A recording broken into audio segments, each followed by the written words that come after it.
welcome to another episode of the Food Blogger's Kitchen. Today I'm going to show you how to make your very own homemade pasta. It's super simple and easy, and I love this recipe. Let's go ahead and get started. I have some all-purpose flour, some salt, 1 egg, 3 egg yolks, some light tasting olive oil. You can use just like regular extra olive virgin oil, some water, and some extra flour. So cat got my tongue right there. But this video is going to be a very quick and easy video. I mean, like, I made my pasta from scratch, just like whenever I really feel like it. I do have a recipe on my blog, and I actually posted it below for all the extra, like, other, what do you call it, instructions and stuff like that, written instructions. So all I'm going to do right now is I'm going to pour in, I made a little well to get closer.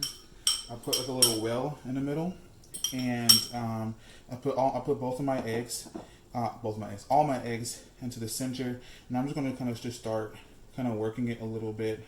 And what you'll see people with the traditional way to do it is some people, they'll put it on like a regular board like this, and they'll just put the eggs, maybe with a little mound, a little divot like you saw me do, and they'll just start doing it with their hands. But I want to make it easier for you guys, just in case you're not very skilled in that way. I just want to make it easy for you. So just kind of start working in the eggs a little bit, and what I'm going to do is, this is 5 to 8 teaspoons of the oil, so I'm just going to use a little bit at first, probably half of it. And then I'm going to pour in a little bit of water. This is all kind of like by eye, and also too, that's all about like the humidity in the air as well. So just kind of keep this going, and then I'll kind of just show you how to go along. Okay guys, so if you can see, come here closer. It's kind of getting to like a shaggy mass, and if you look at my recipe, you'll see, like I'm talking to you guys, I like to be very descriptive. So I should switch to my hands after a while, because the fork kind of gets just a little too just stressful, if I'm honest. So just kind of just switch to your hands. And what I'm going to do is I'm going to probably just bring it together for a few more seconds. And then I have a little bit of water still left. Like I said, it's all about the humidity in the air. You might need less, or you might need more. But in my recipe, it says a 1/4 cup of water. That's kind of what I found to work for me at the certain humidity that I have, but you might need more. So don't feel like you're changing the recipe or anything like that if you add more or if you add less. So just kind of go by eye, and don't stress, guys. This is supposed to be fun. It's not supposed to be, you know what I'm saying, like all stressful and stuff. And so what I want to say is that you do want to just kind of just bring it together. It looks like it's not going to come together, but just trust me, okay? Trust me. Just keep bringing it together, all the scraps, and you can't add water onto it like this, like that, and just kind of keep bringing it together. And once you bring it into a ball, you're going to knead it for about 10 to 12 minutes.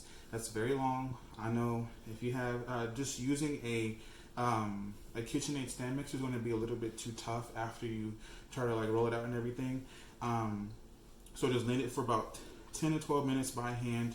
If I can do it, you can do it. And just to let you know, I might need a little bit more water, but just try to bring it as much as you can together before you add more water. So just bring it together, ball, let it, and then knead it for 10 minutes, and then I'll show you once we get there. Alright guys, so as you can see, just getting every last bit in there. I'm going to show you something really quickly. Just kind of get the water like this. I needed extra water, so just kind of flick it on there like that, and then just keep bringing it together.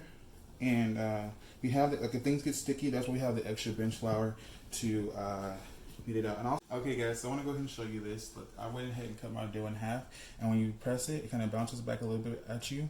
And so the more you let it rest, the more softer it'll get. So what we're going to do, I already wrapped one in plastic wrap. We're going to wrap the other one in plastic wrap. Let it sit in your refrigerator for about 20 to 30 minutes before you use it for any kind of pasta. This Sunday, we're going to be having a nice pasta bake type thing going on. I will be showing you guys that recipe the following week, but go ahead and get this recipe down. You know what I'm saying? Go ahead and get it. Make sure that you got it down and stuff like that. So whenever you make this next recipe, it'll just be easy sailing. So I hope that you guys enjoyed this recipe. Thank you so much for all the support, all the love, all the subscriptions, and all the likes and stuff like that. I'll see you guys next time on the Food Blogger's Kitchen.